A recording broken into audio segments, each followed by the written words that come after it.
News 7 சொந்தங்களுக்கு Christopher தாஸின் அன்பு வணக்கங்கள். வியூகம் நிகழ்ச்சிக்காக நம்முடன் விடுதலை சிறுத்தைகள் கட்சியின் தலைவரும் சிதம்பரம் நாடாளுமன்ற உறுப்பினருமான முனைவர் தொல் திருமாவளவன் அவர்களோடு நிறைய விஷயங்கள் நம்ம பேசலாம். சார் வணக்கம். சமீபத்தில் நடந்து முடிந்த அம்பேத்கர் விருதுகள் வழங்கும் விழா, ஆனால் அது அதிரடி அறிவிப்புகள் வெளியிடும் விழாவாக மாறியிருப்பதாக விமர்சனங்கள் தொடருது. எப்படி பார்க்குறீங்க? அதை உண்மையா? என்ன அறிவிப்புகள் நீங்கள் சொன்னால் தான் அதுக்கு விளக்கம் சொல்ல முடியும். ஒரு கட்டத்தில் தேவை எனில் நான் தேர்தலில் போட்டியிடுவதை கூட நான் தவிர்த்து விடுவேன்.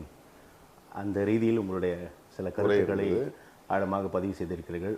அதன் மீது தான் அந்த விடுதலை சிறுத்தைகள் கட்சி தேர்தலுக்காக தொடங்கப்பட்ட இயக்கம் அல்ல, தேர்தலுக்காக களமாடுகிற இயக்கம் அல்ல என்பதை எமது தோழர்களுக்கு உணர்த்த வேண்டிய ஒரு உரையாக அதை நான் பார்க்கிறேன். தேர்தல் பாதைக்காக நாங்கள் இந்த இயக்கத்தை தொடங்கவில்லை என்பதை 10 ஆண்டு கால பணிகள் உணர்த்தும். 1990களில் தேர்தல் பாதையை புறக்கணிப்போம் என்ற அறிவிப்போடு நாங்கள் களத்தில் இறங்கினோம். இடதுசாரி சக்திகளோடு இணைந்து களமாடினோம். மதுரை மண்ணில் தவிர்க்க முடியாத ஒரு சூழலில் தான் 1999 நாங்கள் தேர்தல் அரசியலில் அடியெடுத்து வைத்தோம். அப்போது கூட நான் வேட்பாளராக போட்டியிட விரும்பவில்லை. மூப்பனார் அவர்கள் எனக்கு அறிவுறுத்தினார், உங்களை போன்றவர்கள் சட்டமன்றத்திற்கு நாடாளுமன்றத்திற்கு கட்டாயம் போக வேண்டும், கட்சி தலைவர் தயங்கினால் எல்லோரும் தயங்குவார்கள், நீங்களே வேட்பாளராக நிற்க வேண்டும் என்றெல்லாம் என்னை அவர் நம்பிக்கை ஊட்டி தேர்தல் அரசியலில் இறங்க வைத்தார். அப்படி தான் நாங்கள் தேர்தல் அரசியலுக்கு வந்தோம். ஆனால் அதற்கு முன்னதாகவே தேர்தல் அரசியலில் ஈடுபடுவதென்று ஒரு பொதுவான முடிவை நாங்கள் எடுத்து அது தொடர்பாக விவாதித்து கொண்டிருந்த போது தான் மூப்பனார் அவர்களோடு நட்பு உருவானது. அந்த நட்பு எங்களை விரைவுபடுத்தியது தேர்தல் அரசியலில் வேகமாக அடியெடுத்து வைப்பதற்கு. ஆக இன்றைக்கும் நாங்கள் புரட்சியாளர் அம்பேத்கர், தந்தை பெரியார், மாமேதை கார்ல் மார்க்ஸ் ஆகியோர் கண்ட கனவை நனவாக்க வேண்டும் என்பதில் உறுதியாக இருக்கிறோம். அந்த அடிப்படையில் இளம் தலைமுறையினரை கருத்தியல் அடிப்படையில் தயார்படுத்த வேண்டும் என்பதுதான் எங்கள் நோக்கம். பல பேர் நாங்கள் திமுகவோடு கூட்டணி இருப்பதை மிக கொச்சைப்படுத்தி விமர்சிக்கிறார்கள். அதிமுகவோடு கூட்டணி வைத்தால் சரி, திமுகவோடு கூட்டணி வைத்தால் தவறு என்கிற கணக்கிலே விமர்சிக்கிறார்கள். கூட்டணி என்பது எங்கள் பலம் அவர்களுக்கும், அவர்களுடைய பலம் எங்களுக்கும் தேவை என்கிற அடிப்படையில் தற்காலிகமாக, அதாவது இடைக்காலமாக நாம் செய்து கொள்ளக்கூடிய ஒரு முன்னேற்பாடு, அவ்வளவுதான். ஆனால் அதை தாண்டி நமக்கு செயல் திட்டங்கள் இருக்கின்றன. இதை கட்சி தோழர்கள் புரிந்து கொள்ள வேண்டும் என்பதற்காக சொன்னேன்.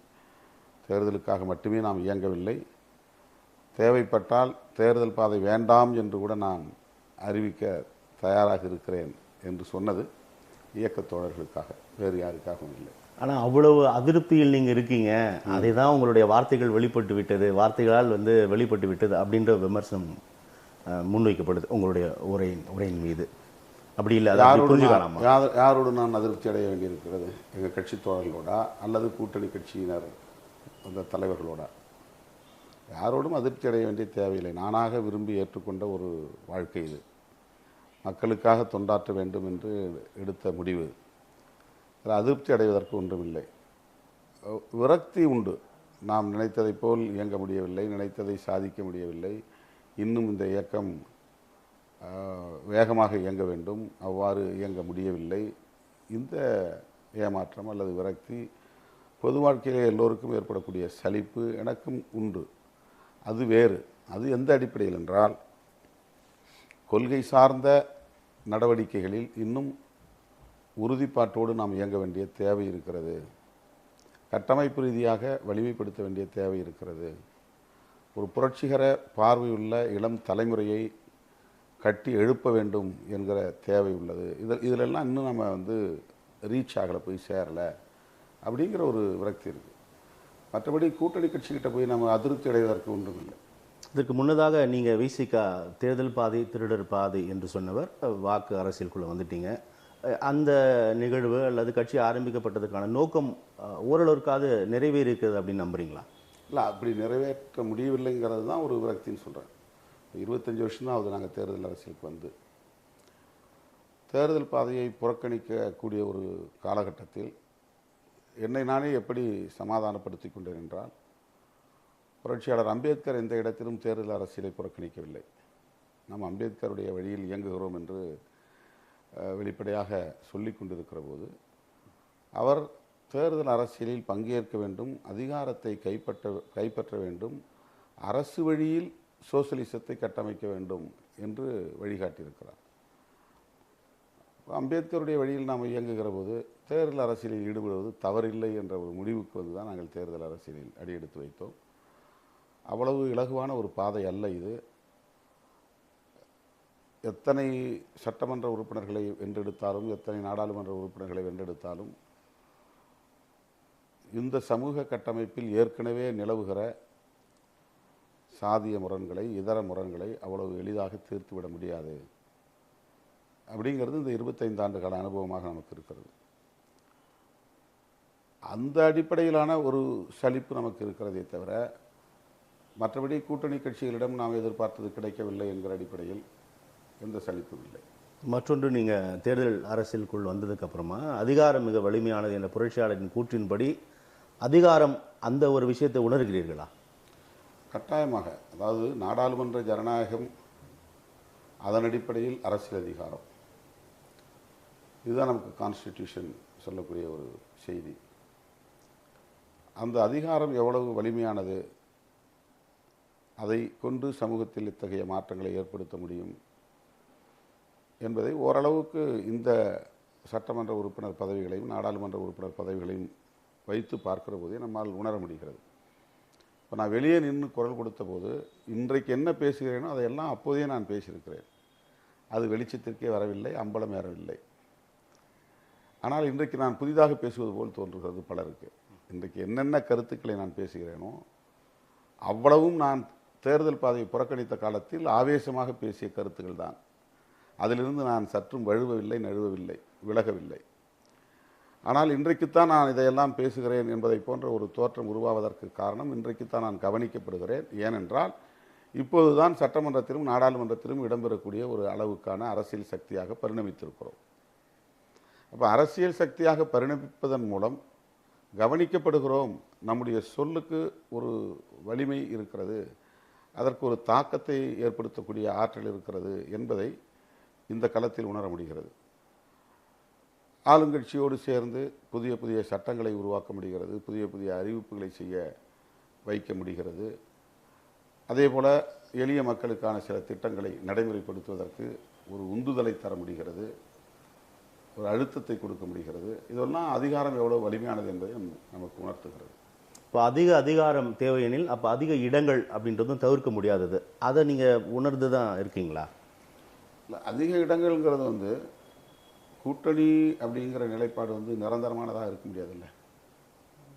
எல்லா காலத்திலுமே கூட்டணி அப்படிங்கிற மாதிரி நாம் தனித்து போட்டிட வேண்டிய தேவையும் எழலாம். அதற்கான காலம் இப்போ வந்து நமக்கு கனியாமல் இருக்கலாம், அதற்கான கட்டமைப்பு வசதிகள் இல்லாமல் இருக்கலாம். ஆனால் தனித்த ஒரு சக்தியாக எழுச்சி பெற வேண்டும், நிலைத்து நிற்க வேண்டும் அப்படின்னு நம்ம நினைக்கும்போது, அதனால தான் 234 தொகுதிக்கும் நாங்கள் தகுதியானவர்கள் அப்படின்னு நான் சொல்ல வந்தது. அது எதற்காக சொல்கிறோம்னா, யாரையும் நம்ம வந்து எங்களுக்கு நீங்கள் தரலன்னா நாங்கள் தனித்து போயிடுவோம் அப்படிங்கிற அர்த்தத்தில் சொல்லலை. எங்களை நாங்கள் அப்படி தனிமைப்படுத்தி தனித்துவமாக வலிமைப்படுத்தி கொள்ள வேண்டிய தேவை இருக்கிறது. அதை நோக்கி நாங்கள் நகர்கிறோம். அந்த வலிமையை நாங்கள் இப்போது கொஞ்சம் கொஞ்சமாக பெறுகிறோம் அப்படிங்கிறத சொல்லக்கூடிய ஒரு செய்தி அது. ஸோ அது அப்படி தான் புரிஞ்சுக்கணும்னு சொல்கிறீங்க. அதனால் அதிக இடங்களை பெறுவோம் அப்படிங்கிறது மட்டுமே இலக்காக இருக்க முடியாது. அதிகாரத்தை பெறுவோம் அல்லது அதிகாரத்தை கைப்பற்றுவோம் என்பது தான் இலக்காக இருக்க முடியும். ஆனால் இப்போது உங்களுடைய கூட்டணி கட்சிகள் திமுகவும் உங்களோடு இருக்கிற பிற கூட்டணி கட்சிகளுமே இந்த குரல்களை வலுவாக ஒழிக்க தொடங்கியுள்ளதை நம்மளால் உணர முடிகிறது. அதிக இடங்கள், உங்களுடைய பார்வையில் அதிக அதிகாரம் என்ற இடத்தில் இதன் மீது நிறைய விமர்சனங்கள் தொடர்கிறத நம்ம பார்க்குறோம். இதை எப்படி நம்ம புரிஞ்சுக்கலாம்? ஜனநாயகத்தில் இது வந்து அனுமதிக்கப்படக்கூடிய ஒன்று தானே, ஏற்கப்படக்கூடிய ஒன்று தானே.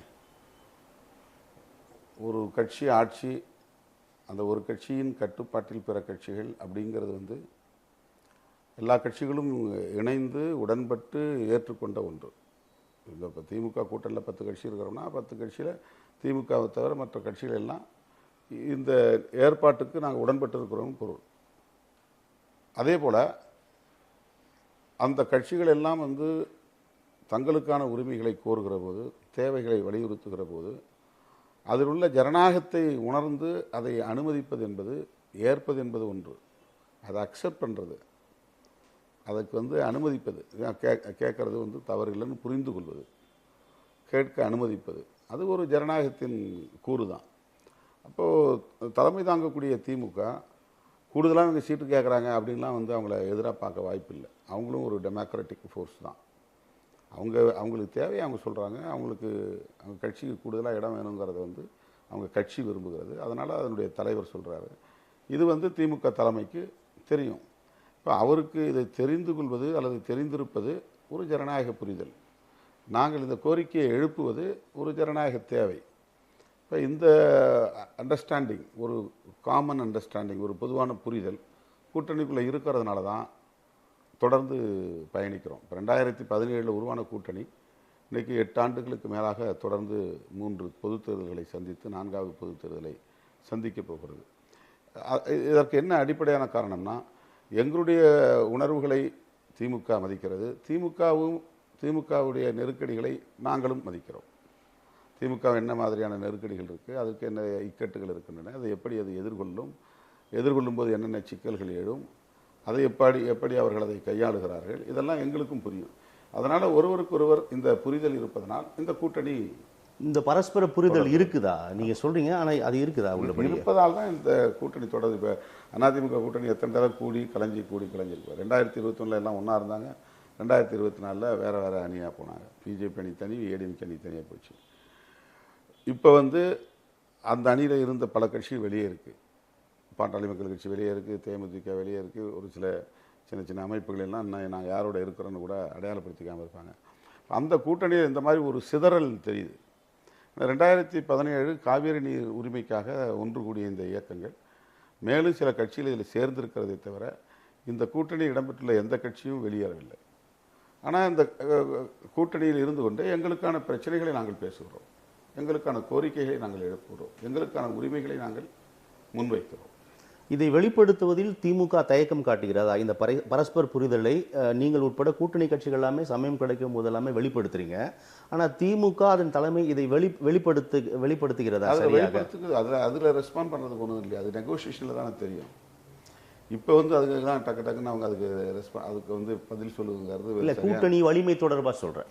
கூட்டணி வலிமை தேர்தல் இடங்களை விட்டுருங்க, அது அமைதியாக இருக்கிறது, அதை வந்து அனுமதிக்கிறது, அதுவே வந்து ஒரு புரிதல் தானே. ஸோ அதை ஏற்றுக்கொள்கிறார்கள் அப்படின்னு தான் இப்போ வந்து இதை வந்து பெருசாக ஊதிப்பு இருக்கிறாங்க ஊடகங்களில்.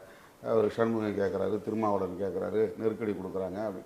அதுக்கெல்லாம் அவங்க வந்து எந்த எதிர்வினையும் ஆற்றலை. ஏன் ஆற்றலைன்னா, இது கேட்குறது ஒன்றும் தவறு இல்லை, அது ஒரு ஜனநாயகத்தன்மை அப்படின்னு அவங்க புரிஞ்சுக்கிறாங்க. ஸோ அந்த புரிதல் இருக்குது அப்படின்னு தான் அதை அப்படி தான் நம்ம புரிஞ்சுக்கலான்னு சொல்கிறீங்க. நீங்கள் கட்சி ஆரம்பித்து இத்தனை ஆண்டுகள் 30 ஆண்டுகள் கடந்து பயணிச்சுட்டு இருக்கிறீங்க. உங்களுக்கு ஒரு கண்டிப்பாக ஒரு கனவு, ஒரு எதிர்பார்ப்பு, ஒரு ஆசை, லட்சியம் இருக்கும். அப்படி அது முழுமையடைவதற்கான காலம் இருக்குது, அதற்கான பயணம் தான் நான் அப்படின்றத நீங்கள் தொடர்ச்சியாக பேசிகிட்டே இருக்கீங்க. இருப்பினும் ஒருவேளை உங்கள் இலக்கு கிடைத்திருக்குமே ஆனால் இதெல்லாம் நான் பண்ணலான்னு யோசிச்சிருந்தேன் அப்படின்னு ஏதாவது யோசனைகள் இருக்கா உங்களுக்குள்ள? முழு அதிகாரம் ஒருவேளை உங்களுக்கு கிடைத்தால்? அது முதல்ல அதிகாரத்தை நோக்கி பயணிப்பது என்பதே ஒரு பெரிய போராட்டம். அதில் நமக்கு வந்து ஒரு ஷார்ட் டேர்ம் கோல், குறுகிய கால இலக்குகள் அப்படின்னு இருக்குது. இந்த கட்சியை அரசியல் கட்சியாக பரிணமிக்க செய்வது, ஒரு மாநில கட்சியாக அங்கீகாரம் பெறுவது, அதன் பிறகு அதை நாங்கள் சொல்கிறது வந்து அமைப்பாய் திரள்வோம், அங்கீகாரம் பெறுவோம், அதிகாரம் வெல்வோம். ஒரு சீக்வென்ஸாக அதில் வந்து ஒன்றோடு ஒன்று தொடர்புடைய 3 முழக்கங்கள் வைக்கிறோம். முதல்ல அமைப்பாய் திரள்வோம். நாம் வந்து ஒரு அரசியல் சக்தியாக நம்ம வந்து திரண்டு எழணும். அதன் மூலம் பொதுமக்களுடைய அங்கீகாரம், சட்டப்பூர்வமான அங்கீகாரம், இந்த அங்கீகாரத்தை நம்ம வென்றெடுக்கணும். இந்த அங்கீகாரத்தை வென்றெடுப்பதன் மூலம் தான் அடுத்த கட்டத்தை நோக்கி, அதிகாரத்தை நோக்கி நம்ம நகர முடியும். இப்போ இதெல்லாம் நாம் சாதிக்காமல் அதிகாரம் வந்து கையில் கிடைச்சிரும், நம்ம வந்து எல்லாத்தையும் சாதிச்சிட முடியும் முன்கூட்டியே நம்ம கனவுகள் விஷயம் நான் கேட்குறேன். அதான் கனவுகளில் மிதக்க முடியாது. இப்போ நாங்கள் என்னுடைய முக்கியமான ஒரு இலக்கு என்னென்னா, சிதறி கிடக்கிற மக்களை, அது எந்த சமூகமாக இருந்தாலும், எந்த மதமாக இருந்தாலும், எந்த ஜாதியாக இருந்தாலும், அவங்கள அரசியல் படுத்தணும். ஒரு புரட்சிகரமான முற்போக்கு சிந்தனையுள்ள ஒரு சமூகமாக அவங்கள வளர்த்தெடுக்கணும். 2000 ஆண்டுகளுக்கு முன்னால் இருந்த பழமைவாத கருத்துக்களுக்குள்ளே அவங்க மூழ்கி கிடக்கூடாது. அவங்கள ஒரு புதிய சிந்தனையை நோக்கி அணிதிரட்டணும், அவங்கள அரசியல்படுத்தணும், அவங்கள அமைப்பாக்கணும், ஒரு அமைப்பின் கீழ் இயங்கக்கூடிய அரசியல் சக்தியாக வளர்த்தெடுக்கணும். இதுதான் பெரிய டாஸ்க்கு. சும்மா மார்க்கெட்டிங் பண்ணுற மாதிரி ஒரு எலக்டோரல் பாலிட்டிக்ஸை நாங்கள் அதை செய்வோம் இதை செய்வோம், எங்களுக்கு ஓட்டு போடுங்க, நாங்கள் ஆட்சி வந்தால் இதெல்லாம் தேனாறு ஓடும் பாலாறு ஓடும் அப்படின்னு மக்களை சொல்லி மாய்மால அரசியல் பண்ணி வெறுமனே ஓட்டு வாங்குகிற அந்த ஸ்ட்ராட்டஜி நம்ம வைக்கலை. அது தேர்தலுக்காக மட்டுமே திட்டமிடுவது, தேர்தலுக்காக மட்டுமே பிரச்சாரம் செய்வது, தேர்தலுக்காக மட்டுமே இந்த மாய்மால வித்தைகளை செய்வது. அதில் மத உணர்வுகளை தூண்டுவது, சாதி உணர்வுகளை தூண்டுவது, மொழி உணர்வுகளை தூண்டுவது, இன உணர்வுகளை தூண்டுவது, ஏற்கனவே இந்த மக்கள்கிட்ட இருக்கிற அந்த உணர்வுகளை தனக்கு அரசியல் ஆதாயத்துக்காக பயன்படுத்திக் கொள்வது, இதெல்லாம் ஒன் ஆஃப் தி ஸ்ட்ராட்டஜி. அது எப்படின்னா மார்க்கெட்டிங் ஸ்ட்ராட்டஜி. இது வணிகமயப்படுத்துகிற வியாபாரம் செய்யக்கூடிய ஒரு யுக்தி, தேர்தல் ஆதாயத்துக்காக. அதை கடந்து மக்கள்கிட்ட இது சரி இது தவறு, இந்த பாதை சரி இந்த பாதை வேண்டாம், நாம் இந்த மாதிரி தான் அந்த பொருளாதார கொள்கை இருக்குது, இந்த பொருளாதார கொள்கையில் என்னென்ன பிரச்சனைகள் இருக்குது, கல்விக் கொள்கை இருக்குது, இந்த கல்விக் கொள்கையில் தேசிய கல்விக் கொள்கைன்னு ஒரு அரசு அறிவிக்கிறாங்க. தேசிய கல்விக் கொள்கையில் என்ன மாதிரியான நல்லது இருக்குது கெட்டது இருக்குது, இதையெல்லாம் மக்களுக்கு சொல்லணும். இது எனக்கு தெரிஞ்சால் போதாது. கான்ஸ்டிடியூஷன் அட்வொகேட் படித்தா மட்டும் போதாது, கான்ஸ்டிடியூஷன் மக்களுக்கு தெரியணும். பிற சட்டங்களை பற்றி வழக்கறிஞர்கள் கற்றுக்கலாம். கான்ஸ்டிடியூஷன் ஒவ்வொரு சிட்டிசனும் தெரிஞ்சுக்கணும். அதில் என்னென்ன கொள்கை கோட்பாடுகள் இருக்குது, எந்த மாதிரியான ஒரு இந்தியாவை கட்டமைக்கிறதுக்காக கான்ஸ்டிடியூஷன் உருவாக்கப்பட்டிருக்கு, அதில் செக்யூலரிசம்னா என்ன, ஃபெடரலிசம்னா என்ன, புளூரலிசம்னா என்ன, இதை ஏன் கான்ஸ்டிடியூஷனில் ப்ரீஆம்பிளில் வச்சுருக்கிறாங்க, இந்த அரசாங்கம் எப்படி டிஃபைன் பண்ணப்பட்டிருக்கு, இதை ஏன் சாவரின் சோஷலிஸ்ட் செக்யூலர் டெமோக்ராட்டிக் ரிப்பப்ளிக்னு சொல்கிறாங்க, வெறுமனே இது யூனியன் கவர்மெண்ட் சென்ட்ரல் கவர்மெண்ட்டு சொல்லிட்டு போக வேண்டியதானே. அப்போ இந்த ஒவ்வொரு வார்த்தைக்குமான விளக்கத்தை பொதுமக்கள் புரிஞ்சுக்கிறது தான் அரசியல்படுத்துதல், அதான் பொலிட்டிசைசிங் தி பீப்புள். இப்போ அதில் தான் நாங்கள் கவனம் செலுத்தணும்னு விரும்புகிறோம். இல்லைனா தேர்தல் நேரத்தில் 5 வருஷம் சும்மா இருந்துட்டு தேர்தல் நேரத்தில் ஒரு 4 இடத்துல மாநாடு போட்டுட்டு எங்களுக்கு இவ்வளோ மாசு இருக்குது, எங்களுக்கு இவ்வளோ சீட்டு கொடுங்க, நான் 4 பேரை நிப்பாட்டி ஜெயிக்க வைக்கிறேன் அப்படின்ட்டு முடிச்சுட்டு போயிடலாம். இது வெறும் எலக்டோரல் பாலிட்டிக்ஸ்க்கான வித்தைகள். நாம் சொல்கிறது மக்களை அரசியல்படுத்தணும், இளம் தலைமுறையினரை அவனே சிந்திக்க, அவனே விவாதிக்க, அவனே அரசியலை லீட் பண்ண அவனை உருவாக்கணும். அந்த பர்சனாலிட்டியை டெவலப் பண்ணணும், லீடர்ஷிப்பை டெவலப் பண்ணணும். வெறுமனே வருமானத்துக்காக ஒரு வேலையை தேடுறது, ஒரு தொழிலை தேடுறது, சம்பாதிச்சு பெண்டு பிள்ளைகளை காப்பாற்றுறதுங்கிறது மட்டுமே வாழ்க்கை இல்லை. நாம் வாழக்கூடிய நிலம் எத்தகையது, நாம் பேசக்கூடிய மொழி எத்தகையது, நம்மை ஆளக்கூடியவர்கள் யார், ஆளுகிறவருடைய நோக்கம் என்ன, நாடாளுமன்றத்துடைய பணிகள் என்ன, சட்டமன்றத்துடைய பணிகள் என்ன, இதெல்லாம் ஒவ்வொரு குடிமகனும் தெரிந்து கொள்ள வேண்டிய தேவை இருக்கிறதா பார்க்குறோம். இதைத்தான் அரசியல்படுத்துதல், அமைப்பாக்குதல்னு சொல்கிறோம். இப்படியான ஒரு நீண்ட நெடிய கொள்கை கோட்பாட்டோடு பயணிக்கக்கூடிய நீங்கள் தமிழக அரசியல் களத்தில் அவங்களை ஒரு பொது தலைவராக தமிழக மக்கள் ஏற்றுக்கொண்டு விட்டார்கள் அப்படின்னு உறுதியா நீங்க நம்புறீங்க? அதாவது மக்கள் என்ன நினைக்கிறார்கள் அப்படிங்கிறத விட இப்போ எனக்கு ஒரு பார்வை, எனக்கான ஒரு புரிதலும், எனக்கான ஒரு நம்பிக்கையும் இருக்கு இல்லையா, அதில் நான் ஒரு காமன் மேன்கிற உணர்வோடு தான் நான் இருக்கிறேன். எனக்குள்ள எந்த பயாஸும் இல்லை, ஒரு சார்பு நிலை இல்லை, எனக்கு எந்த ஐடென்டிட்டிக்கல் பாலிட்டிக்ஸ் கிடையாது. நான் அப்படி நான் இன்ன ஆள், நான் இந்த சாதி, நான் இன்ன மதம், நான் இன்ன மொழி, நான் இந்த பிரதேசம் அப்படிங்கிற அந்த உணர்வுக்குள்ளே என்னை நான் சுருக்கிக்கல. நான் என்னை எப்படி நான் பார்க்குறேன்னா, நான் எல்லோருக்குமானவர் அப்படிங்கிற உணர்வோடு தான் நான் இருக்கிறேன். அப்போ அது ஒரு கட்டத்தில் மக்கள்கிட்ட போய் சேரும்போது அங்கீகரிப்பார்கள். ஸோ ஆனால் இதற்கு எதிராக உங்கள் மீது ஒரு ஒரு ஸ்டிக்மா குத்தப்படுகிறது. அது திட்டமிட்டு குத்துகிறார்கள் அப்படிங்கிறத விட ஏற்கனவே இந்த சமூக கட்டமைப்பே அப்படி தான் இருக்குது. இப்போ அதில் ஒவ்வொருத்தரையும் ஒரு நடிகர்னா அவன் என்ன ஆள், ஒரு கிரிக்கெட் பிளேயர்னா அவன் என்ன ஆள், அவன் என்ன மொழி, அவன் என்ன மதம் அப்படின்னு பார்க்குற ஒரு பார்வை சமூகத்தில் இயல்பாக இருக்குது. இப்போ திருமாவளவன் இந்த அரசியலை பேசுகிறான், அவன் என்ன ஆளாக இருப்பான் அப்படின்னு ஒவ்வொருத்தவங்களையும் ஒரு கொஷின் வரும். அப்போ அவன் அதை தோண்டி துருவி கண்டுபிடிப்பான். அப்போ கண்டுபிடிக்கும்போது இவர் தானே அப்படின்னு ஏற்கனவே இருக்கிற மதிப்பீடுகள் இருக்கு இல்லையா, ஒரு சோஷியல் வேல்யூஸ் இருக்குல்ல, ஒவ்வொரு சமூகத்தை பற்றியும் ஒவ்வொரு புரிதல் இருக்குல்ல, அந்த புரிதல் அடிப்படையில் அவன் ஒரு முடிவு வரான். இப்போ என்னை தேடி கண்டுபிடிக்கணும்னு அவசியம். நான் அம்பேத்கரை பேசுகிறேன், அம்பேத்கரை பேசினாலே அவனுக்கு முடிஞ்சு போச்சு. அம்பேத்கரை பற்றி பேசினா நாளாக தான் இருப்பாங்க அப்படின்னு. அப்போ அவன் ஒரு முடிவுக்கு வந்துடுறான். இது அவனுக்கு இருக்கிற ஒரு பற்றாக்குறை. அது அவன் வந்து இன்னும் விரிவாக பார்க்கல, விசாலமாக பார்க்கல, எந்த கோணத்தில் ஒரு விஷயத்தை அணுகணுங்கிற பார்வை அவனுக்கு இன்னும் உருவாகலை. வெறுமனே சாதி அடிப்படையில் பார்க்கறது, மத அடிப்படையில் பார்க்கறதுங்கிறது அவனுக்கிட்ட இருக்கிற ப்ராப்ளம். அது என்னுடைய ப்ராப்ளம் இல்லை. அதனால் அதை பற்றி நான் கவலைப்படலை. பார்ப்பவர்களின் கோளாறு. கோளாறு, அது பார்வை கோளாறு. பொதுமக்கள் எப்படி பார்க்குறாங்க, உங்களை பொது தலைவராக பார்க்குறாங்க அப்படின்னு நான் கேள்வி முன்வைச்சேன். அதே மாதிரி நீங்கள் ஒரு நல்ல கூட்டணியில் இருக்கீங்க, தொடர்ந்து ஒரு வலிமையான தலைவராக இருக்கிறீங்க. ஆனால் இதே திருமாவளவனே நிறைய இடங்களில் எங்களுடைய கட்சி கொடிகள் ஏற்றக்கூட அனுமதிக்க மாட்டாங்க. ஒரு கூட்டம் நடத்துவது கூட சமீபத்திய அந்த மத சார்பின்மை பெருந்திரள் பேரணி நடத்துவது கூட முதலில் அனுமதி மறுப்பு, பின்னாடி அனுமதி வழங்குறாங்க அப்படின்ற ஒரு விஷயத்தை நீங்களே வெளிப்படுத்துறீங்க. இது எப்படி புரிஞ்சுக்கிறது? ஒவ்வொரு கட்சியுமே இந்த மாதிரியான நெருக்கடியில் சந்திச்சு தான் மேலே வந்திருக்கிறாங்க. இப்போ திமுக கட்சியை தொடங்கின நேரத்தில் திமுகவுக்கு அந்த நெருக்கடி இருந்திருக்கும். கம்யூனிஸ்ட் கட்சியில் வந்து ஆரம்ப காலத்திலிருந்து இந்த நிலையிலும் அந்த நெருக்கடி சந்தித்து தான் ஆகுது. எல்லா நிலையிலையும் இருக்கும். ஒரே குடும்பத்துக்குள்ளேயே கூட ஒரு அண்ணன் தம்பி வளர்ச்சியில் நிறைய பேரியர்ஸ் இருக்கும், பிரச்சனைகள் இருக்கும். ஒரே சமூகத்துக்குள்ளே, ஒரே சாதிக்குள்ளே ஒருத்தன் நிலம் வாங்குறான், ஒருத்தன் ஆடு மாடு வாங்குறான்னா அதில் பிரச்சனைகள் வரும். இது வந்து நம்ம எதிர்கொள்ள வேண்டிய பிரச்சனைகள் தான். இயல்பாக வந்து பியூரோக்ராட்ஸ்க்குன்னு ஒரு கேரக்டர் இருக்குது. இப்போ ஒருத்தர் ஆட்சி மாறுறாங்க, திமுக வந்துச்சுன்னா ஒட்டுமொத்த அதிகார வர்க்கமும் அப்படியே திமுகவுக்கு மாறிடுச்சுன்னு சொல்ல முடியாது.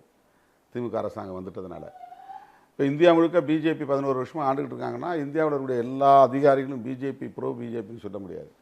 அப்போ பிரதமர் சொல்கிறது தான் செய்வோம் அப்படின்னு இருக்க மாட்டாங்க. அவங்களுக்கு ஏற்கனவே இருக்கிற அதிகாரம், அந்த அதிகாரத்தை வந்து நான் இம்ப்ளிமெண்ட் பண்ண போகிறேன் அப்படிங்கிற அடிப்படையில் அவங்க வீக்கர் செக்ஷன் மேலே தான் கை வைப்பாங்க. எப்பவுமே வந்து பெரிய வலுவாக இருக்கிறவங்க மேலே கை வைக்க மாட்டாங்க. இவன் மேலே கை வச்சா பிரச்சனை வரும், சாதி ரீதியாக பிரச்சனை வரும், மத ரீதியாக பிரச்சனை வரும், அரசியல் ரீதியாக பிரச்சனை வரும்போது அவங்க சாஃப்ட் பெடல் பண்ணுவாங்க. சாதாரண மக்கள்கிட்ட சட்டத்தை முழுமையாக பயன்படுத்துவாங்க. இப்போ இந்த இடத்துல பேனர் வைக்கக்கூடாது, சுப்ரீம் கோர்ட் ஆர்டர் இருக்குது அப்படின்னா அதை போய் உடனே ஆளுங்கட்சிகிட்ட போய் அவங்களால சொல்ல முடியுமா? அல்லது அதிமுக மாதிரியான எதிர்கட்சிகிட்ட போய் பெரிய வலுவாக இருக்கிற கட்சிகிட்ட சொல்ல முடியுமா? சிபிஐ, சிபிஎம், விசிகே இந்த மாதிரி கட்சிகள் தான் சொல்ல முடியும். அவங்க கேட்டால் என்னென்னா நாங்கள் சட்டத்தை இம்ப்ளிமெண்ட் பண்ணுறோம். இப்போ அதிகாரிகள் வந்து நாங்கள் சட்டத்தை உட்பட்டது தான். அது வந்து முடிஞ்ச வரல என்னென்னா பேரணி நடத்தினா லாண்ட் ஆர்டர் பிரச்சனை வரும், பேரணி நடத்தினா வந்து டிராஃபிக் பிரச்சனை வரும், அது மாதிரி இருந்தால் அனுமதி தர முடியாது அப்படிங்கிறது அவங்களுக்கு இருக்கிற ஏற்கனவே இருக்கிற ஒரு அதிகாரம். அந்த அதிகாரத்தை அவங்க வந்து பயன்படுத்தி இயல்பாக இருக்கக்கூடிய அவர்ஷன், ஏன்னா இவங்கெல்லாம் வந்து பேரணி நடத்துகிறாங்களா, இவங்கெல்லாம் ஒரு கட்சியா அப்படின்னு அண்டர் எஸ்டிமேட் பண்ணுற விஷயங்கள். இது ஒவ்வொரு இண்டிவிஜுவலுக்கும் இருக்கிற பிரச்சனை. வந்து ஒரு இடத்துல பேனர் கட்டுறோம், அந்த இன்ஸ்பெக்டர் போய் ஒன்று பேனர் தூக்குடான்றான், ரொம்ப வல்கராக பேசுகிறாரு. மேலே அதிகாரி கேட்டால் இல்லைப்பா எனக்கு தெரியல, நான் என்னன்னு பார்க்குறேன். இப்போ நாம் என்ன நினைப்போம், இது டிஎம்கேவோட வந்து சிஎம்மோட நினச்சி பார்ப்போம். ஒரு இன்ஸ்பெக்டர் தூக்கி போடுறாரு பேனரை, உடனே இந்த கவர்மெண்ட்டில் இப்படி பண்ணுறாங்க, இது வந்து எங்கள் கட்சிக்கு எதிராக இருக்குது அப்படின்னு இதை டைரெக்டாக உடனே போலீஸ் இலாக்கா மந்திரி முதலமைச்சர் தானே, முதலமைச்சர் சொல்லி தான் இதெல்லாம் நடக்குது அப்படின்னு இதை நம்ம பார்ப்போம். அப்படி இல்லை. அந்த இன்ஸ்பெக்டர் எடுத்த முடிவுக்கு அவருக்கு மேலே இருக்கிற ஏசிக்கே கூட தெரிஞ்சிருக்காது, அல்லது ஏசி சொல்லியிருந்தா கூட அது டிசிக்கு தெரிஞ்சிருக்காது. தெரிஞ்சிருக்கணும்ல. இல்லை, அது சில நேரங்களில் அவங்களுக்குன்னு பவர் இருக்குல்ல. இப்போ ஒரு இன்வெஸ்டிகேஷன் அத்தாரிட்டி யாருன்னா இன்ஸ்பெக்டர் தான், அவர் தான் ஐஓ, இன்வெஸ்டிகேஷன் ஆஃபீஸர். இப்போ அவர் வந்து சுதந்திரமாக முடிவு எடுப்பார். அந்த முடிவு வந்து கட்டாயமாக மேலே இருக்கிற அதிகாரிக்கு வந்து தெரியணும்னு அவசியம் இல்லை. ஒருத்தர் அரெஸ்ட் பண்ணுறதா இருந்தாலும், எஃப்ஐஆர் போடுறதா இருந்தாலும் அவருக்குன்னு ஒரு அதிகாரம் இருக்குது. அதை இன்ஃபார்ம்டாக இருக்கணுமே தவிர ஒவ்வொன்றுக்கும் கேட்டுக்கிட்டு செய்யணும்னு அவசியம் இல்லை. இப்போ அந்த மாதிரி வந்து இப்போ இன்றைக்கி நீதிமன்றங்களில் குடிக்காமலாம் அகற்றணும் ஆர்டர் போட்டாங்க. எடுத்தடுப்பிலே முதல்ல வேகமாக வந்து டிபிஐ விடுதலை சிறுத்தைகள் மதுரை மாவட்டத்தில் எங்கெங்கே குடியிருக்கோம் பூரா புல்டோசர் வச்சு இடிக்கிறாங்க, கடலூரில் இடிக்கிறாங்க, அரியலூரில் இடிக்கிறாங்க. மற்ற எல்லாம் அதெல்லாம் அப்புறம் பார்த்துக்குறோம், அப்புறம் எடுப்போம் நாங்கள். உங்கள் கொடியை நீங்கள் ஆட்டினா தான் அடுத்த கொடியை நாங்கள் ஆட்ட முடியும். இதை தான் அவங்களாம் சொல்லிகிட்டு இருக்கிறாங்க. இப்படி தான். அப்போது இந்த பவருங்கிறது எப்போவுமே வீக்கர் செக்ஷனை தான் ஃபஸ்ட்டு வந்து டார்கெட் பண்ணும். அந்த மாதிரியான பிரச்சனைகள் நாங்கள் எதிர்கொள்கிறோம். அதெல்லாம் கிடையாது. ஆமாம், லா அண்ட் ஆர்டர் தான் பார்ப்பாங்க. எப்போவுமே பியூரோக்ராட்ஸ் வந்து லா அண்ட் ஆர்டரை மெயின்டைன் பண்ணுவோம். உங்கள் கட்சி ஒரு சாதி அடையாளம் உள்ள கட்சி, நீங்கள் எங்கள் கொடியை பொது இடத்துல ஏற்றுனீங்கன்னா இன்னொருத்த வந்து ஏற்றுவான், அதனால் பிரச்சனை வரும் அப்படின்னு இவங்களுக்கே ஒரு ஃபோபியா இருக்குது. போலீஸுக்கே வந்து ஒரு பயம் இருக்குது. இதை ஏற்றுனா நாளைக்கு ஏதாவது பிரச்சனையாயிரும், இந்த கொடி கம்பத்தை யாராவது கொடியை அறுத்துருவாங்க, நாளைக்கு பெரிய லாண்ட் ஆர்டர் வரணும், இவங்களா கற்பனை பண்ணிக்கிட்டு அங்கே யாருமே பிரச்சனை பண்ண மாட்டாங்க. இப்போ ஒரு இடத்துல வந்து அம்பேத்கர் சிலை வைக்கிறதுக்கு அங்கே இருக்க விஓ பர்மிட் பண்ணிட்டார், பஞ்சாயத்து தலைவர் பர்மிட் பண்ணிட்டார், அங்கே இருக்கக்கூடிய மற்ற ஊர் சமூகத்து தலைவர்கள் எல்லாம் எழுதி கொடுத்துட்டாங்க. ஆனால் போலீஸ் அனுமதிக்க மாட்டாங்கிறாங்க. இது வந்து நான் சொல்கிறது 20 வருஷத்துக்கு முன்னாடி. இப்போ தான் இந்த ஆர்டர்லாம் கோர்ட் ஆர்டர்லாம் வந்துருது. ஆனால் வைக்கவே விட மாட்டேங்கிறாங்க. ஏன்னு கேட்டால் வச்சா யாராவது செருப்பு மாலை போடுவாங்க, யாராவது கல் எடுத்து அடிப்பாங்க, அது கலவரம் வந்துடும். இந்த மாதிரி இது போலீஸ் தரன்னு இருக்குது. இதுக்கும் முதலமைச்சருக்கும் என்ன சம்மந்தம் இருக்குது? ஒன்றும் சம்மந்தம் இருக்காது. பட் பொதுவாக நம்ம என்ன பார்வையில் சொல்லணும்னா, நாங்கள் கூட்டணி கட்சியில் இருக்கிறோம், எங்களுக்கு வந்து இந்த சுதந்திரமே இல்லை, எங்களை நெருக்கடி தராங்க அப்படின்னு ஒரு பார்வை இயல்பாக வரும். அதனால் இதை வந்து நம்ம அப்படி முடிச்சு போட தேவையில்லை. அந்த அந்த நெருக்கடிகளை நாங்கள் எதிர்கொள்கிறோங்கிறது வந்து பலருக்கும் தெரியணும், எங்கள் தோழர்களுக்கும் தெரியணும். அதன் மூலம் தான் அந்த ஃபைட்டிங் நேச்சர் அப்படிங்கிறத நாங்கள் வந்து பாதுகாக்க முடியும். இந்த சர்வைவலுக்கான ஒரு போர்க்குணம் இருக்கு இல்லையா, தக்கன தப்பி பிழைத்தல்ங்கிற அந்த போர்க்குணங்கிறது நீர்த்து போயிடக்கூடாது. ஆமாம், அப்படிதான். அந்த அந்த அந்த எதிர்ப்பை கூட, அந்த மறுதளிப்பை கூட நாங்கள் வந்து எங்களுக்கான போராட்ட குணமாக மாற்றிக்கிறோம். சமீபத்திய அந்த முருகர் பக்தர் மாநாடு நிறைய கருத்து விமர்சனங்களை உருவாக்கிட்டு, நீங்க கூட அது முருக பக்தர்கள் மாநாடு அல்ல, மோடி பக்தர்கள் மாநாடுன்னு சொல்றீங்க. ஏன் அப்படியான விமர்சனத்தை சொல்றீங்க? மோடி பக்தர்கள் நம்ம கூப்பிடுனாங்க. முருக பக்தர்னா இப்போ நானும் போயிருக்கணும்ல, எல்லாரும் போயிருக்கணும்ல. முருக பக்தர்கள்னா பொதுவானவர்கள், கட்சி சார்பற்றவர்கள், அவங்க கடவுள் நம்பிக்கை உள்ளவர்கள். அங்கே கலந்துக்கிட்டவங்க எல்லாம் ஆர்எஸ்எஸ் காரங்க, பிஜேபி காரங்க, இல்லை கூடிய பெருங்கூட்டமே இப்போ அப்படிதான் நம்ம புரிஞ்சுக்கலாமா? அதிமுகவில் இருந்து ஆட்கள் போனாங்க கூட்டணி கட்சிங்கிற முறையில். இப்போ மோடி பக்தர்கள்லாம் ஒன்றா கூடி ஏதோ தமிழுக்காகவும் தமிழ்நாட்டுக்காகவும் அவங்க கவலைப்படுற மாதிரி ஒரு ஷோவை காட்டுறாங்க. இது வந்து இதான் நான் முதல்ல சொன்ன மாதிரி, இது தேர்தலுக்கான மோடி வித்தை. இது மண்ணுக்கான ஒரு அரசியல் இல்லை. இங்கே சமூக நீதிக்கான போராட்டம் நடக்கணும், இங்கே வந்து மக்களுடைய அடிப்படை உரிமைகளுக்கான போராட்டங்கள் நடக்கணும், கல்வி உரிமைகளுக்கான போராட்டங்கள் நடக்கணும். அந்த மாதிரி இவங்க எதுவும் பண்ணாமல் இப்போ திடீர்னு வந்து முருக பக்தர்களுக்கு என்ன பிரச்சனைங்க? இல்லை, உங்களுக்கு தெரிஞ்சிருக்கும், 5 ஆண்டுகளுக்கு ஒரு முறை நடைபெறக்கூடிய வழக்கமான நிகழ்ச்சி நிரல், இந்து முன்னணியால் நடத்தப்படுகின்ற நிகழ்ச்சி நிரல். அந்த அடிப்படையில் கடந்த 5 ஆண்டுக்கு முன்னால் தஞ்சையில் நடத்தி இருக்கிறார்கள், தற்போது மதுரையில் நடத்தி இருக்கிறோம். அதுதான் ஏன் இதுதான் உங்களுடைய அஜெண்டாவாக இருக்கு? இந்து முன்னணிக்கோ ஆர்எஸ்எஸ்க்கோ இதர சங் பரிவார அமைப்புகளுக்கோ ஏன் மக்களுடைய வாழ்வாதார பிரச்சனைகளை கையில் எடுக்காம இந்த மாதிரியான, அதாவது தனித்தனியாக கடவுள் நம்பிக்கைங்கிறது தனிநபர் பிரச்சனை. அது வந்து ஒரு ஒரு பொதுவான பிரச்சனையை மாற்ற வேண்டிய அவசியம் இல்லை. அரசியலில் ஆன்மீகத்தை கலக்கக்கூடாது, ஆன்மீகத்துக்குள்ள அரசியலை கலக்கக்கூடாது. இவங்க வந்து இப்படி அரசியலை கலக்கிறதுனால தான் இந்து மதமே விமர்சனத்துக்கு உள்ளாகுது. இல்லைன்னா அது விமர்சனத்துக்கே உள்ளாகாது, இவ்வளவு கடுமையான விமர்சனங்களுக்கு உள்ளாகாது. நாம் இந்துத்துவ அஜெண்டா என்பது பிஜேபியுடைய செயல் திட்டத்தை தான் நம்ம விமர்சிக்கிறோம். இப்போ இந்து முன்னணி அமைப்பை சார்ந்தவங்க எந்த இடத்துல ஏழை எளிய மக்களுக்கு மனைப்பட்டா கேட்டு போராட்டம் நடத்துனாங்கன்னு ஒரு சான்றிதழ் காட்டுங்க, ஏதாவது ஒரு சான்று காட்டுங்க. சாதி சான்றிதழ் வேணும், பழங்குடி இருளர்களுக்கெல்லாம் சாதி சான்றிதழ் கிடைக்க மாட்டேங்குது. இங்கே தமிழ்நாட்டுக்குள்ளே இருக்கிற ட்ரைப்ஸ் எல்லாம் வந்து எங்கே போய் கொடுத்தாலும் அதுக்கு டிஆர்ஓ லெவலில் உட்காந்து பெரிய இன்வெஸ்டிகேஷன் பண்ணி உள்ளபடி ஆந்த்ரோபாலஜிக்கல் சர்வேலாம் பண்ணி தான் கொடுக்குறாங்க. இவன் குறவராக இருக்கிறானா, உள்ளபடியே வந்து இருளர் தானா, இவனுடைய எலும்பு, இவனுடைய மூக்கு, இவனுடைய சதை, இவனுடைய ஸ்கின் டோன் இதெல்லாம் ட்ரைப்ஸுக்கானதாக இருக்கான்னு ஆய்வு பண்ணி அப்புறம் தான் கொடுக்குறாங்க, போகஸ் வரக்கூடாதுன்னு. அந்த மக்களால் வந்து சான்றிதழ் பெற முடியல, அதனால் கல்வி உரிமை பெற முடியல, வேறு இதர உரிமைகளை பெற முடியல. அப்போ அந்த மக்களுக்கு நீங்கள் என்ன போராட்டம் நடத்துறீங்க? இதெல்லாம் நிலமில்லாத மக்களுக்கு நிலம் வேணும்னு போராடுவீங்களா? இதை நான் புரிஞ்சுக்கிறேன். ஆனா இதெல்லாம் நடத்திட்டு தான் முருக பக்தர்கள் மாநாடு நடத்துனது சரியா? நான் நடத்திட்டு போறேன், ஏன் விருப்பம் இல்ல நீங்க வந்து, அதாவது இந்த மாதிரி மக்களுடைய அடிப்படையான பிரச்சனைகளுக்கு கவலைப்படாத நீங்க சம்பந்தமே இல்லாத ஒரு விஷயத்தை தூக்கி பிடிச்சிட்டு நான் ஐயப்ப பக்தர்களுக்காக குறை கொடுக்குறேன், முருக பக்தர்களுக்கு, அவங்களுக்கு என்ன பிரச்சனை? யாரால பிரச்சனை? கிறிஸ்தவர்களால பிரச்சனையா, அல்லது முஸ்லீம்களால பிரச்சனையா, இந்துக்களுக்கு யாரால பிரச்சனை? இந்துக்கள் பெரும்பான்மையா இருக்காங்க. பெரும்பான்மையாக இருக்கிற மக்கள் வந்து சிறுபான்மையினருக்கு ஏன் அச்சப்படணும்? சிறுபான்மையினரால் எப்படி பெரும்பான்மையினருக்கு பாதிப்பு வரும்? இப்போ வீடுகளை உட்காந்து அது ஒரு மாநாடு தானே, நீங்க அப்படி பாக்குறீங்கன்னு சொல்றாங்க. அவங்க அந்த உணர்வை ஊட்டுறாங்க, வளர்க்குறாங்க, அதாவது டைவெர்ட் பண்றாங்க. நீ வந்து தேசிய கல்விக் கொள்கையை எதிர்த்து போராடக்கூடாது, முருகனை கும்பிடப்போ. நீ வந்து சமூக நீதிக்காக போராடக்கூடாது, ஐயப்பனை கும்பிடப்போ. இதெல்லாம் அது உள்ள இருக்குன்னு சொல்றீங்களா? இதுதானே அப்படிதான் மாறும், அது அப்படிதானே டைவர்ஷன். அது நீங்க வந்து கான்சென்ட்ரேட் பண்ணக்கூடிய விஷயம் இது, உங்களுடைய கவனத்தை குவிக்கிற விஷயங்கள் என்னவா இருக்குங்கிறது முக்கியமானது இல்லையா? ஏழை எளிய மக்களுக்கு தொண்டு செய்யறது தானே பொதுவாக இருக்க. அப்போ தொண்டு செய்யறதுங்கிறது என்ன? வெறுமனே சோறு போடுறது, அன்னதானம் பண்றதா தொண்டு? துணிமணி வாங்கி கொடுக்கறதா தொண்டு? அதல்ல தொண்டுங்கிறது. அவனை விழிப்புணர்வு அடைய வைக்கணும். அவனை போராட வைக்கணும். அவனுக்கான ஒரு வாழ்வை தேடக்கூடிய உந்துதலை தரணும். அது ஒரு இன்ஸ்பிரேஷனை கொடுக்கணும். அந்த மாதிரியான ஒரு டெடிகேஷன் வந்து ஒவ்வொருத்தருக்கும் தேவை.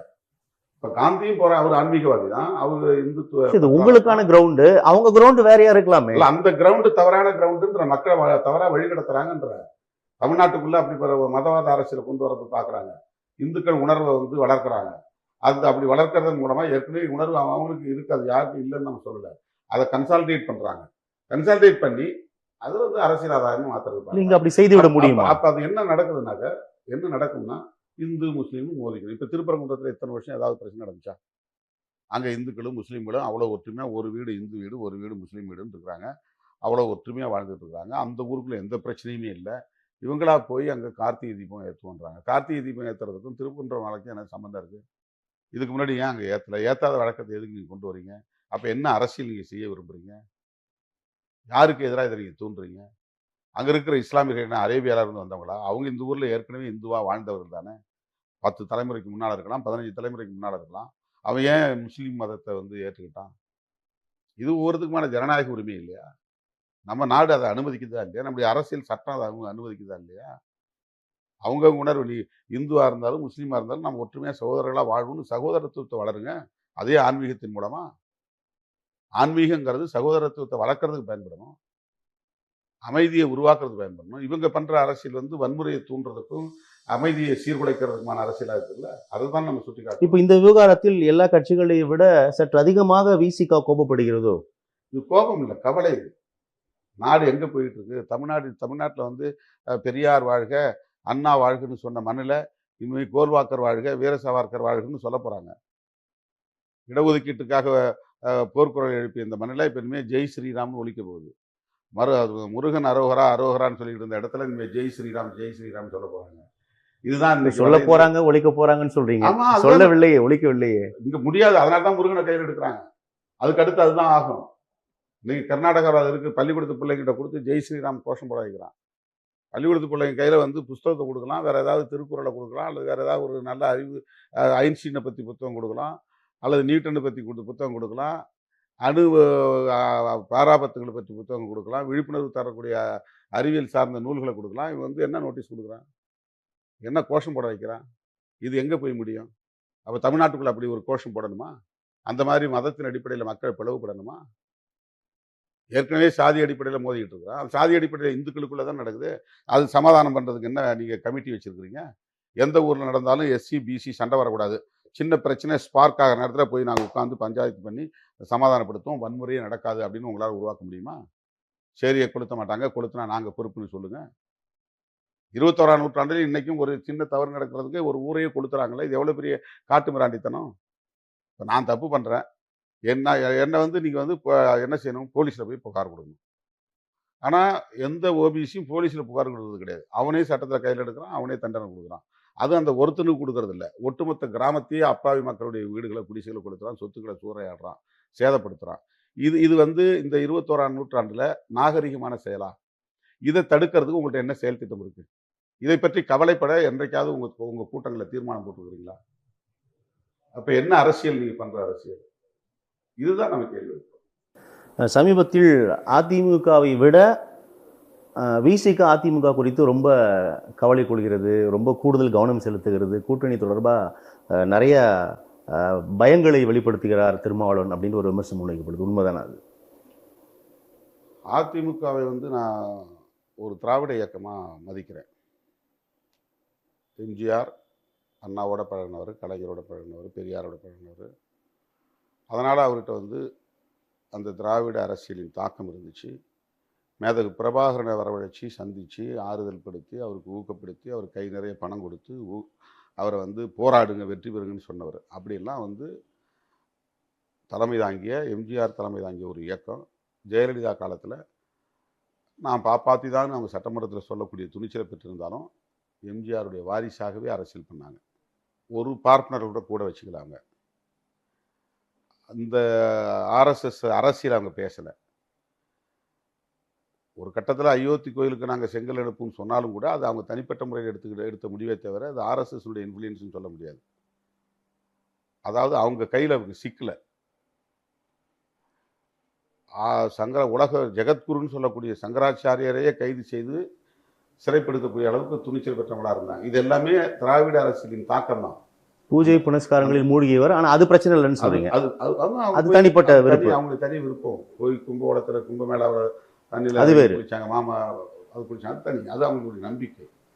ஆனா எம்ஜிஆருடைய அரசியல் வாரிசா இருந்ததுனால தான் சமூக நீதிக்கான போர்க்களத்தில் அவங்க உறுதியாக நின்னாங்க. கடைசியா அவங்க சொன்ன வாக்குறுதி என்ன? எந்த காலத்திலையும் இனி பிஜேபியோடு நாங்கள் உறவு வச்சுக்க மாட்டோம்னு சொன்னாங்க. இப்போ அதிமுகவை பின்பற்றக்கூடிய ஒவ்வொருத்தரும் உண்மையாக எம்ஜிஆரை பார்த்தவங்க, நீங்கள் ஜெயலலிதாவை பார்த்தவங்க, அண்ணாவை பார்க்கல, பெரியாரை பார்க்கல. இன்னைக்கு இருக்கிற தலைவர்கள் ஒரு சிலர் இருக்கலாம், பெரும்பாலானவர்கள். உங்களுக்கு அண்ணாவை தெரியாது, பெரியாரை தெரியாது, ஆனால் எம்ஜிஆரை தெரியும். சிலருக்கு ஜெயலலிதா அம்மாவை தெரியும். நீங்கள் இன்னைக்கு எடுக்கிற முடிவு நியாயமான முடிவா? இது எங்கே போய் முடியும்?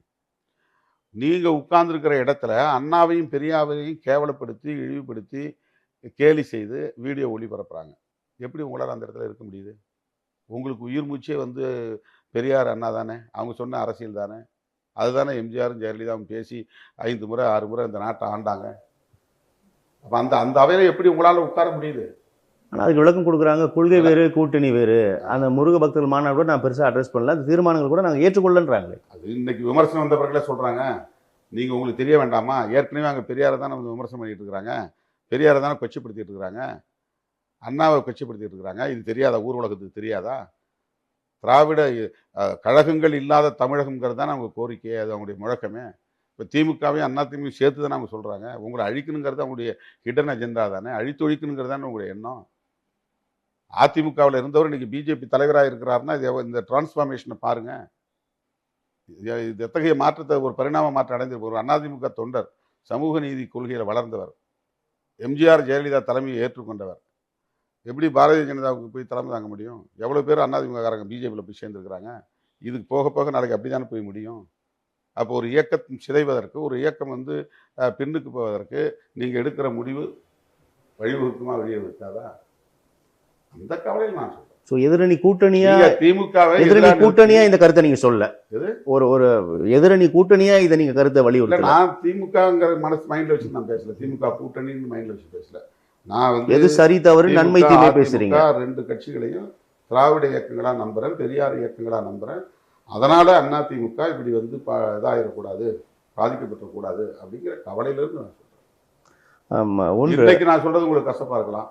ஒரு 5 வருஷத்துக்கு பிறகு, 10 வருஷத்துக்கு பிறகு இந்த வீடியோவை எடுத்து போட்டா அதிமுக தொண்டர்கள் ஒவ்வொருத்தரும் திருமாவளவன் சொன்னது சரின்னு சொல்லுவோம். மற்றொன்று, தமிழக வெற்றி கழகத்தோட விஜயோட வருகையை நீங்க மறைமுகமா தொடர்ச்சியா பல விமர்சனங்கள், பல கருத்துக்கள் மூலமா எதிர்ப்பதை உணர முடிகிறது. நடிகர்கள் என்ற போர்வையெல்லாம் சொல்றீங்களே. இல்ல, பொதுவாக சமீபத்திய நடிகர் அவர் மட்டும் தானே. இல்ல விஜயகாந்த் வந்தப்போ நான் அதை சொன்னேன்.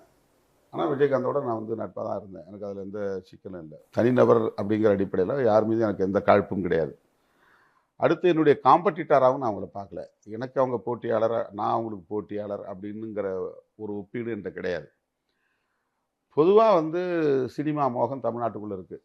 தமிழ்நாட்டு அரசியலில் ஒரு பொதுவாக சினிமாவுக்கு இருந்து வர்றவங்களுக்கு, டைரக்டராக இருந்தாலும் சரி, நடிகராக இருந்தாலும் சரி, ஒரு இசையமைப்பாளராக இருந்தாலும் சரி, அவங்கள கண்டா திரை கவர்ச்சி முகம் நிறைய இருக்கு அப்படின்னு சொல்லிட்டு இருந்தாலும் சரி, அது உடனே அது ஒரு கூட்டம் கூடுறதும், அவங்க பின்னால் போய் அணிதிரள்றதும், அவங்களுக்காக வந்து ஒரு பெரிய மாஸ், இது வந்து வேற எந்த மாநிலத்திலும் இல்லாத ஒரு நிலை. இப்போ கேரளாவில் மம்முட்டி ஒரு பெரிய பாப்புலர் சினி ஸ்டார் தான், மோகன்லால் ரொம்ப புகழ்பெற்றவர். அப்படி அங்கே எங்கேயுமே அந்த மாதிரியான ஒரு இது கிடையாது. இப்போ கட்சி ஆரம்பித்தது தவறுன்னு சொல்றீங்களா? தவறுன்னு நான் சொல்லவில்லை. தமிழ்நாட்டு அரசியலுக்குள்ள சினிமா ஒரு பெரிய ரோல் இருக்குது. சினிமா பாப்புலாரிட்டிக்கு ஒரு பெரிய ரோல் இருக்குது. அதுக்கு வந்து ஈல்டாக கூடாதுங்கிற அடிப்படையில் சில கருத்துக்களை சொல்கிறேனே தவிர, தனிப்பட்ட முறையில் விஜய் அவர்கள் மீது எனக்கு எந்த காழ்ப்பும் கிடையாது. நான் மறுபடியும் சொல்கிறேன், எனக்கு அவர் போட்டி இல்லை, அவருக்கு நான் போட்டி இல்லை. அந்த ஒப்பீடு எனக்கு என் மனசுக்குள்ளே கிடையாது. அதனால் அதுக்கு வந்து நான் வந்து அச்சப்பட வேண்டிய தேவையும் இல்லை, கலங்க வேண்டிய தேவையும் இல்லை. அந்த பொருளை நான் சொல்லலை. சினிமா பாப்புலாரிட்டிங்கிறத மட்டுமே நம்பி அரசியலில் வந்து ஒரு மாஸ் திரள்றது போகிறது வந்து தமிழ்நாட்டு அரசியலுக்கு நல்லதில்லைங்கிற அடிப்படையில் நான் சில கருத்துக்களை அவ்வப்போது வெளிப்படுத்தியிருக்கிறேன். அப்படிதான் அண்மையிலும் வெளிப்படுத்தி. தேர்தலை ஒட்டி இன்னும் சில மாதங்கள் இருக்குது. அதற்குள்ளாக தமிழக அரசியல் களத்தில் நிறைய மாற்றங்கள் உருவாகும் அப்படின்னு பொதுவாக சில விஷயங்களை மனதில் வைத்து சில அரசியல் விமர்சகர்கள் தொடர்ந்து பேசுகிறாங்க. அது உங்களுக்கு அப்படி ஏதாவது தோணுதா? நல்ல மாற்றங்கள் தான் வரவேற்கக்கூடியது தான். மாற்றங்கள்ங்கிறது தானே, அதுக்காக தான் நம்ம இயக்கம்லாம் நடத்துகிறோம். அவங்க எல்லாம் என்ன மாற்றங்களை பெரும்பாலான ஒரு யூகமாக சொல்கிறாங்கன்னா, திமுக கூட்டணி கட்டுக்கோப்பாக இருக்காது, கூடுதல் இடங்களை கேட்பாங்க, அதனால் பிரச்சனைகள் வெடிக்கும், எல்லாரும் வெளியேறிடுவாங்க, உடையும் அப்படின்னு ஒரு யூகமாக ஒரு கணக்கு போட்டு சொல்கிறாங்க. எனக்கு தெரிஞ்சு வரலாம் அப்படி நடக்காது. நான் பேசுகிறதா இருந்தாலும் சரி, மார்க்சிஸ்ட் கம்யூனிஸ்ட் கட்சி பேசுகிறதா இருந்தாலும் சரி, அது ஒரு ஜனநாயக உரிமை என்கிற அடிப்படையிலான கருத்தை தவிர ஒரு கூட்டணி சிதைக்க வேண்டுங்கிறதோ அல்லது அதை பிளாக்மெயில் பண்ணுங்கிறதோ நோக்கம் கிடையாது. எல்லாவற்றையும் விட ஒப்பீட்டு அளவில் பார்க்கிற போது பாரதிய ஜனதாவுடைய அரசியல் தமிழ்நாட்டுக்கு அவ்வளவு நல்லதல்ல, அது தீங்கானதுங்கிற ஒரு கவலை இருக்குது. அது மார்க்சிஸ்ட் கம்யூனிஸ்ட்டுக்கும் இருக்குது, இந்திய கம்யூனிஸ்ட்டுக்கும் இருக்குது, விடுதலை சிறுத்தைகள் கட்சிக்கு இருக்குது. அதனால் நாங்கள் அப்படியெல்லாம் ஒரு தவறான முடிவை எடுக்க மாட்டோம். நன்றி சார். மக்கள் தீர்ப்பே மகேஷின் தீர்ப்பு என்று சொல்வார்கள். பொறுத்திருந்து பார்ப்போம். உங்களுடைய பங்கேற்பும் கருத்து பகிர்க்கும் மிக்க நன்றி. நேர்களே, மற்றொரு வியூகம் நிகழ்ச்சியில் சந்திக்கலாம். நன்றி, வணக்கம்.